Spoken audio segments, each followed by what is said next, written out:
নমস্কার বন্ধুরা, পূজা kitchen with village ফুডে আমার সকল বন্ধুদের জানাই অনেক অনেক স্বাগত। আজকে আমি সজনে ডাঁটা দিয়ে একটা দুর্দান্ত নিরামিষ রেসিপি নিয়ে চলে এসেছি। তো অবশ্যই কিন্তু রেসিপিটা কোথাও স্কিপ না করে প্রথম থেকে শেষ পর্যন্ত দেখার অনুরোধ রইল। তার জন্য দেখুন এখানে বেশ কয়েকটা সজনে ডাঁটা নিয়ে নিয়েছি, তারই সাথে দুটো আলু আমি খোসা ছাড়িয়ে নিয়েছি। আমি আলু দিয়ে আজকে এই সজনে ডাঁটার একটা দুর্দান্ত নিরামিষ রেসিপি বানাবো, যেটা গরম গরম ভাতে খেলে আর কিন্তু কিছুই লাগবে না। আর এই গরমের জন্য একটা দুর্দান্ত পারফেক্ট রেসিপি। অতিরিক্ত মশলা কিন্তু এই গরমে মোটেও খাওয়া ভালো নয়, তাই একদম অল্প মশলায় স্বাস্থ্যকর একটা রেসিপি নিয়ে চলে এসেছি। দেখুন সজনে ডাঁটাগুলোকে আমি ছোটো ছোটো টুকরো করে কেটে নিয়েছি। ডাঁটাটাকে কেটে নিয়েছি, এবার এর গায়ে যে আঁশগুলো থাকে এই আঁশগুলোকে ছাড়িয়ে নেব।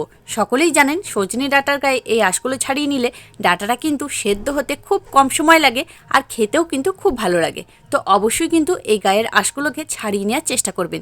দেখুন খুব ভালোভাবে ছাড়িয়ে নিয়েছি।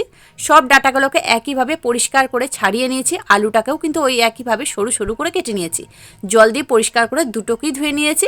এবার রান্নাটা করে নেব। তার জন্য দেখুন এখানে আগে থাকতে একটু মুগ ডাল আমি 2 ঘন্টার জন্য জলে ভিজতে দিয়েছিলাম। খুব ভালোভাবে ডালটা কিন্তু ভিজে গেছে। এদিকে নিয়ে নিচ্ছি একটা মিক্সির জার। এবার এই জারের মধ্যে জল থেকে ছেঁকে ডালগুলোকে আমি দিয়ে দেবো। এখানে আমি প্রায় হাফ বাটির মতো মুগ ডাল আমি ভিজতে দিয়েছিলাম।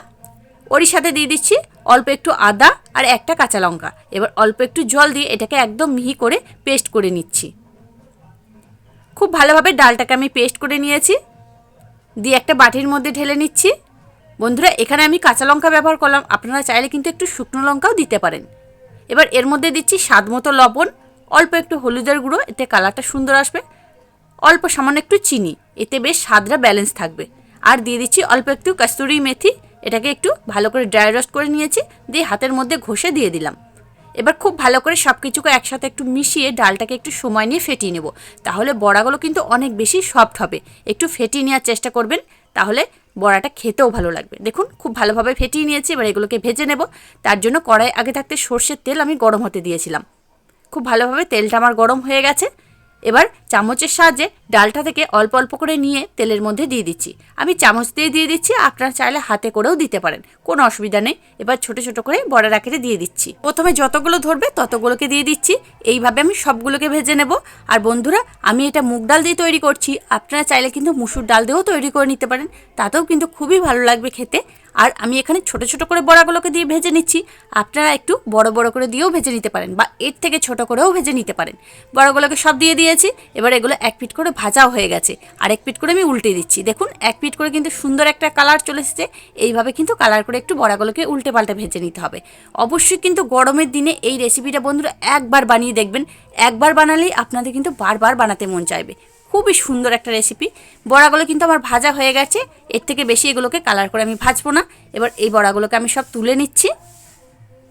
বড়াগুলোকে তুলে নিয়েছি। কড়াইয়ে তেল আছে, ওই তেলের মধ্যে আমি কেটে ধুয়ে রাখা প্রথমে আলুগুলো দিয়ে দিচ্ছি। এই আলুগুলোকে একটু ভেজে নেব। ওপরে একটু লবণ ছিটিয়ে দিচ্ছি, এতে তাড়াতাড়ি ভাজা হয়ে যাবে, আলুটা কিন্তু নরমও হয়ে যাবে।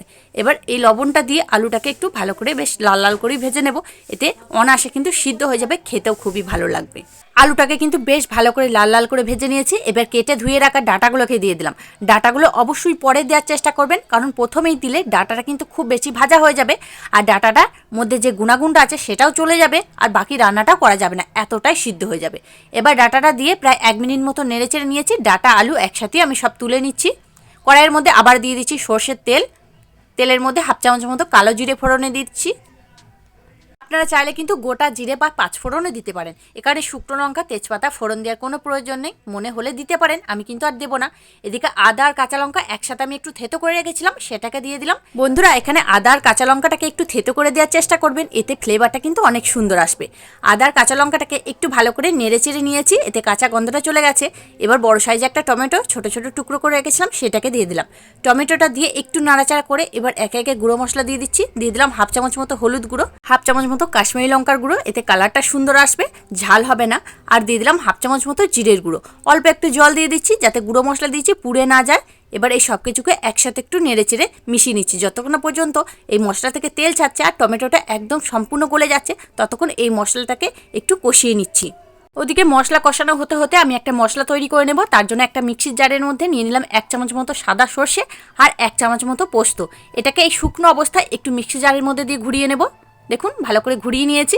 এবার এর মধ্যে দিয়ে দিচ্ছি প্রায় 2 চামচ মতো জল দিয়ে এবার এটাকে আর একবার ঘুরিয়ে নেব, তাহলে মশলাটা রেডি হয়ে যাবে। দেখুন মশলা রেডি হয়ে গেছে, আর এদিকে কিন্তু মশলাটা আমার কষানোও হয়ে গেছে। এবার এর মধ্যে ওই বেটে রাখা মশলাটাকে দিয়ে দিচ্ছি। মিক্সির জারটা ধুয়ে অল্প একটু জলও দিয়ে দিচ্ছি।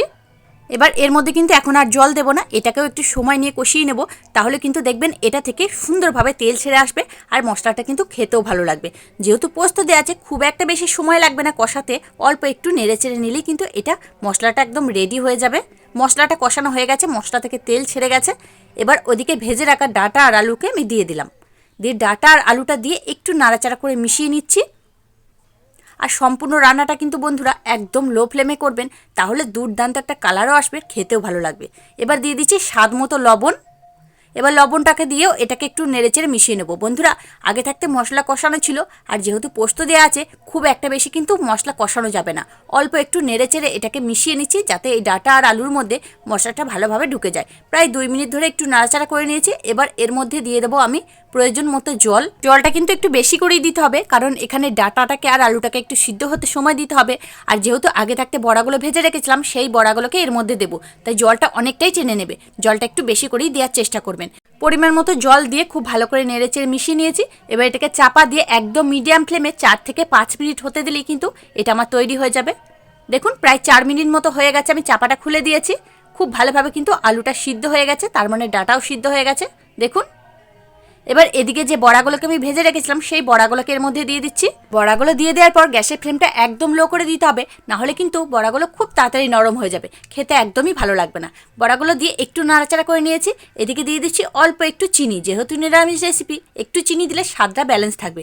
আপনারা যদি মনে করেন চিনিটাকে স্কিপ করে দেবেন তাও কিন্তু দিতে পারেন, তাতেও কিন্তু বেশ ভালো লাগবে। খুব ভালো করে নেড়ে চেড়ে নিয়েছি। এবার চাপা দিয়ে প্রায় 2 মিনিট মতো হতে দিচ্ছি। 2 মিনিট হয়ে গেছে, চাপাটা আমি খুলে দিয়েছি। এবার এটা আমার তৈরি হয়ে গেছে। নামানোর আগে অল্প একটু ঘি দিয়ে এটাকে আমি নামিয়ে নেব। আপনারা মনে করলে এখানে ঘিটাকে স্কিপ করতে পারেন, অল্প একটু ধনেপাতা কুচি দিয়েও কিন্তু নামিয়ে দিতে পারেন। এখানে আমি আর গরম মশলাটা ব্যবহার করছি না। আপনারা যদি গরম মশলা খেতে চান অল্প একটু গরম মশলাও দিতে পারেন। গ্যাসটাকে অফ করে চাপা দিয়ে রেখে দিচ্ছি। গরম গরম পরিবেশন করছি ডাঁটা আলুর দুর্দান্ত একটা রেসিপি। অবশ্যই কিন্তু এই গরমের দিনে ডাঁটা আলুর এই রেসিপিটা একবার হলেও বানিয়ে দেখবেন। পাতের পাশে যদি মাছ মাংস থাকে, সবাই কিন্তু মাছ মাংস সরিয়ে এই রেসিপিটাই খেতে চাইবে, আর যাকে খাওয়াবেন সে কিন্তু বারবার আপনার কাছে এই রেসিপিটাই খেতে চাইবে। বাচ্চারা তো এই ডাটা একদমই পছন্দ করে না, আপনারা এইভাবে বানিয়ে দেখবেন, বাচ্চারা কিন্তু আঙুল চেটে খাবে। তাহলে বন্ধুরা আজকে আমার এই রেসিপিটা আপনাদের কাছে কেমন লাগলো সেটা কিন্তু অবশ্যই কমেন্টের মাধ্যমে জানিয়ে দেবেন। দেখে যদি একটু ভালো লেগে থাকে, আপনি যদি নতুন বন্ধু হয়ে থাকেন, একটা লাইক দিয়ে চ্যানেলটিকে সাবস্ক্রাইব করে অনুরোধ রইল, তার সাথে পাশে থাকা বেল আইকনটি প্রেস করে দেবেন, তাহলে আমি যখনই কোনো ভিডিও দেবো তার নোটিফিকেশন সবার আগে আপনার কাছে পৌঁছে যাবে। তাহলে আজকের মতো এখানেই, আবারও ফিরে আসছি অন্য কোনো দিন অন্য একটা রেসিপি নিয়ে। ততক্ষণ আপনারা ভালো থাকবেন, সুস্থ থাকবেন।